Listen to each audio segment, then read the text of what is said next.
We have this thing that has been systemic since slavery.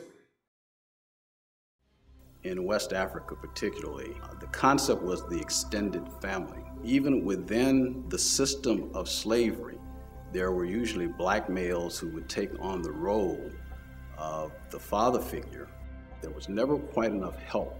So black families struggled, and quite often this led to the breakup of the family.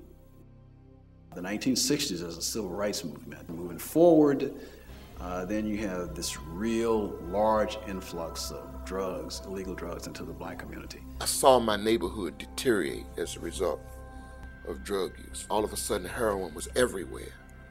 And then I saw it deteriorate again in the mid-'80s, when all of a sudden crack cocaine was everywhere.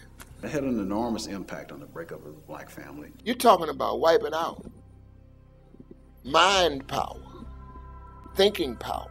It took the light out of the black revolutionist movement.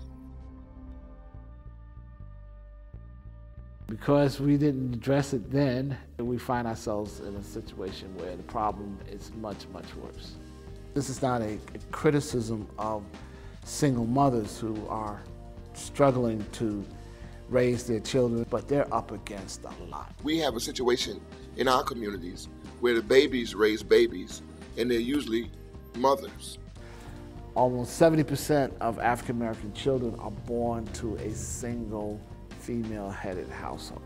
In some ways, things are worse because we've been placated to believe that things are better, and they really aren't. You have a never-ending cycle of young black children who are growing up, going into jail, having kids who are growing up, going into jail. African Americans are near to having 1 million people locked up on a given day. One of the reasons why our people are in such dire straits economically is because they have not had father figures. I came to realize that one of the reasons I was there is because it was a lack of having a father. My dad died when I was 3. My wife had a miscarriage, and then essentially was the equivalent of stillbirth. I didn't have a father figure growing up in my life. My dad he went to jail when I was 6. Fortunately, absent parenting here, the father figure, I wanted to spread my wings, and I spread them in a negative way. I think my highest calling, higher than my profession, anything, was being a husband and a father, and to have a failed marriage, it was a kind of devastating blow. A father's responsibility is to show through demonstration what you should be. You know, I don't think some people realize how important a father figure could be to a child. And I think someone needs to tell them.